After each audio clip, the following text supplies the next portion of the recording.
BBC 5 Live. 5 Live investigates. Now, never mind leaves on the line or the wrong kind of snow. We can reveal this morning that hundreds of thousands of rail passengers are being delayed every year by thieves stealing trackside and overhead cables. The cables often power the trains and are vital for signalling, but because they contain valuable metals like copper, they're being increasingly targeted by crooks who simply don't care if your commute or your day out with the family is held up. And copper prices in particular have risen sharply in recent years. And we've discovered that delays on the railways caused by what's known as live cable theft are at a 5-year high. There were around 950 hours or 40 days worth of hold-ups last year. So in 2016-17, fewer than 3,000 trains were delayed by cable theft. Last year, 7,000 trains were affected. James Nattrass is Network Rail's Director of Incident Management and Operational Security. I met him at London Euston.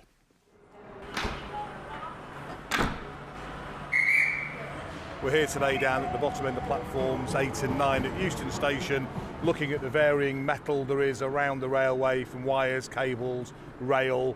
And as we stand here at the end of this platform, there are gantry after gantry after gantry leading out of the station as the trains head away from Euston.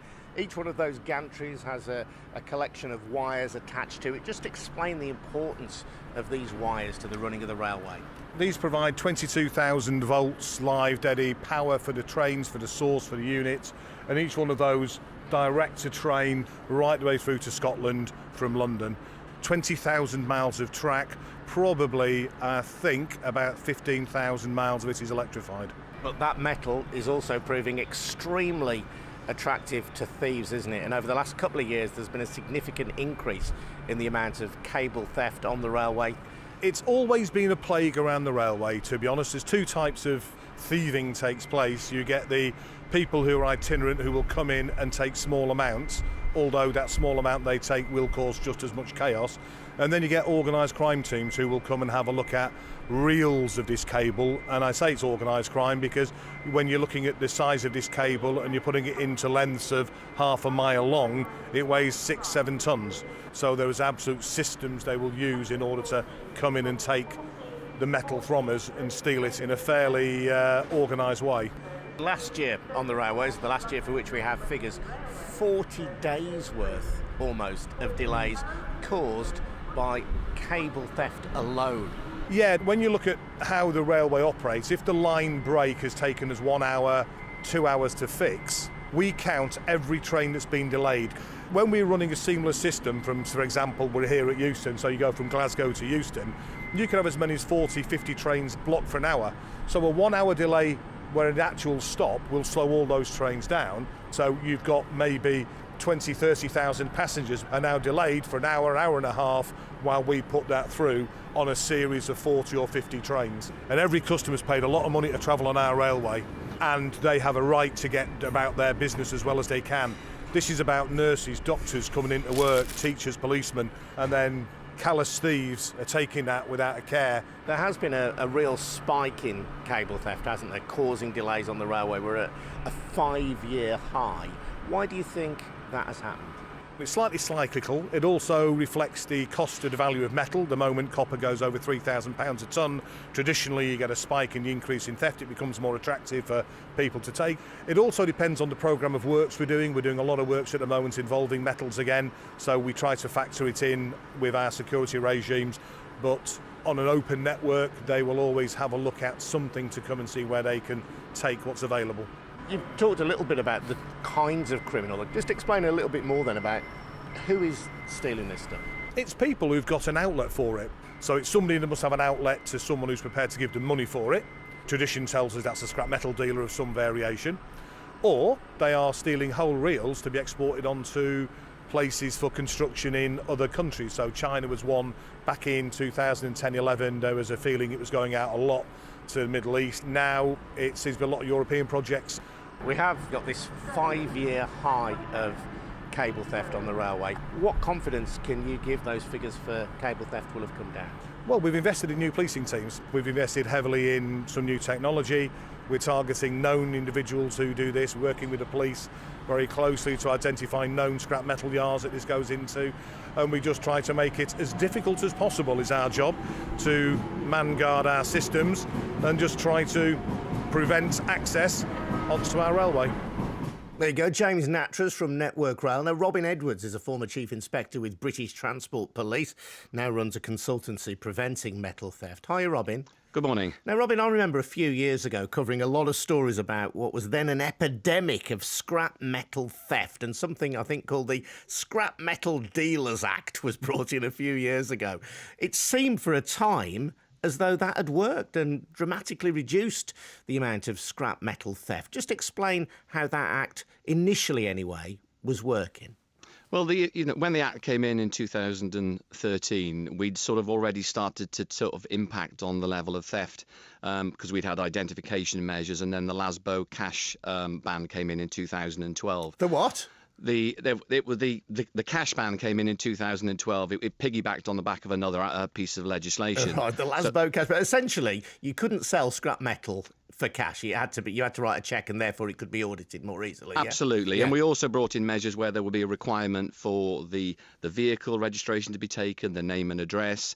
And that was supported by either a passport, a driving licence or a utility bill. So then we had a degree of traceability. But I think the key around this is that the Scrap Metal Dealers Act was effective because of the level of enforcement which supported it. At that time, we had the Metal Theft Task Force, and there were regional experts in all of the sort of forces who were able to go and support activity to encourage scrap metal dealers to not take metal that they couldn't justify where it had come from. OK, and so then, after an initial spell of success with the Scrap Metal Dealers Act, we have a significant rise in the price of copper in particular, and you seem to be suggesting at the same time some of the enforcement action around that act has fallen off. Well, it has. And, one of the challenges, everybody understands that the police have considerable constraints put on them because of the resources. They've got 22,000 officers less. There's other demands. And as you said, that tied in with a rise from around £3,000 a tonne for copper to close to 5,000. We broke the correlation between the price of copper and theft in 2012. But as I said, that was as a result of the enforcement we carried out.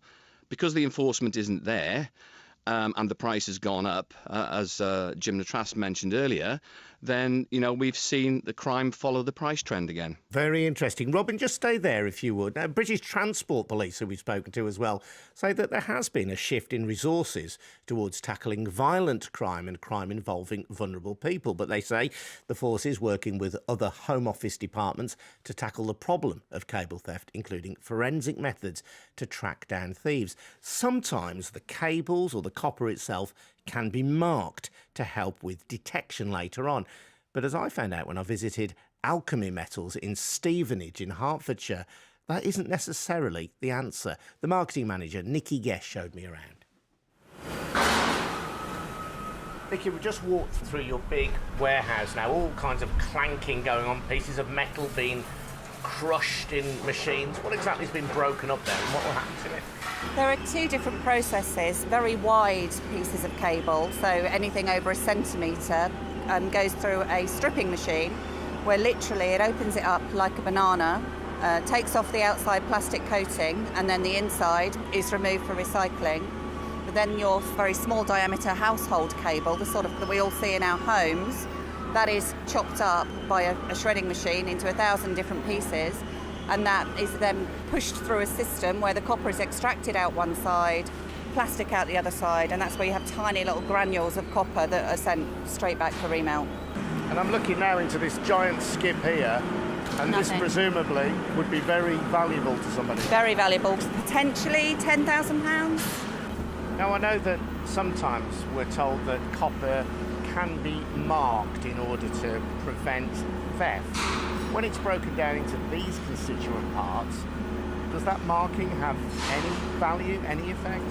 Most of it is historic cable, so we're talking about cable being pulled out of the ground that's very, very old. There is no markings on it whatsoever.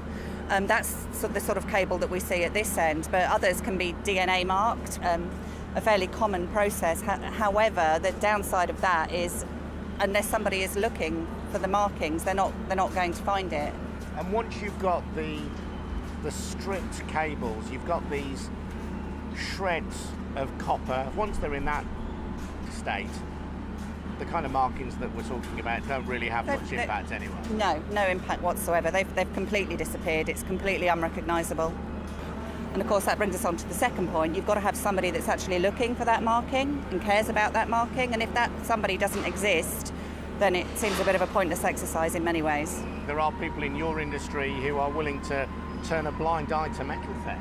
Absolutely. You know, they have an open market, they have a captive market. They can keep paying cash and they can keep getting away with it because the system isn't being policed.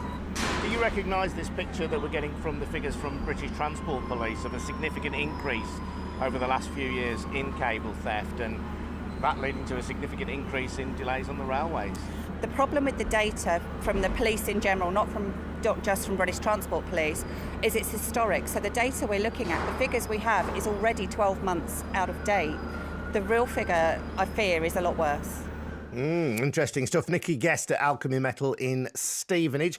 Robin Edwards, a security consultant who helped prevent metal theft, is still with me. Would you agree with that, Robin? Nikki saying that the real figures may be worse than those we've got, which already show a significant doubling in delays for rail passengers. I think she's absolutely right. And as she pointed out, a lot of this cable is historic cable. So you don't really discover it until a later date. And to be quite honest, this increase is reflected in other areas, from, church roofs, the telecommunications, our national utilities. They're all seeing an increase in metal theft. Yes. Nikki, very kind of active in this area. She's carried out her own freedom of information request, which she shared exclusively with us. Make for very interesting reading. She found that last year, a third of mobile scrap metal dealers who had taken out a licence in 2014, this is a year after the Scrap Metal Dealers Act was brought in, had failed to renew that licence when it was due. It sort of beggars belief to think that they've all shut up shop and gone away, doesn't it? Well, I know they haven't, and from my own experience, having worked with the police, who I do on a regular basis, recently carried out some activity in the West Midlands region, and all the mobile collectors that I spoke to had failed to relicense.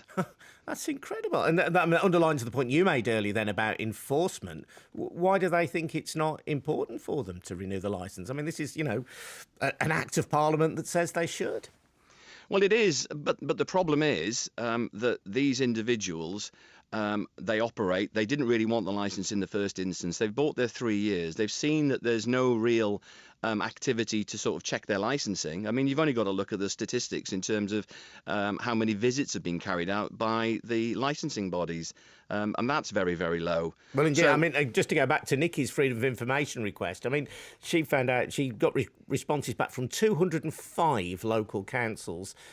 1 in 6 of them, 16%, hadn't carried out a single check at a scrapyard over the 4.5-year period. 21% failed to make visits in 4 years of that period. So if you are a mobile scrap metal dealer thinking, there probably won't be any enforcement of this, depending on where you live, there's a good chance you'll be right.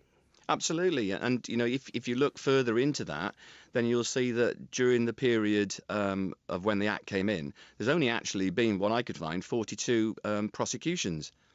Very interesting stuff. We'll follow this story as we go forward. Thank you, Robin. Robin Edwards, the Local Government Association, which represents councils in England and Wales, defended the Scrap Metal Dealers Act, saying there could be a number of reasons for the drop in licence renewals by mobile dealers, one being that the Act has discouraged those businesses who were not operating within the law. The LGA also said the number of visits by councils is only part of the picture of how they regulate businesses, and councils work constructively with dealers to support and advise on meeting the requirements of the legislation. A Home Office spokesperson told us the Act continues to play a fundamental part of their efforts to tackle metal theft by removing the opportunities for criminals to dispose of stolen metal. Thanks for listening to the 5 Live Investigates podcast.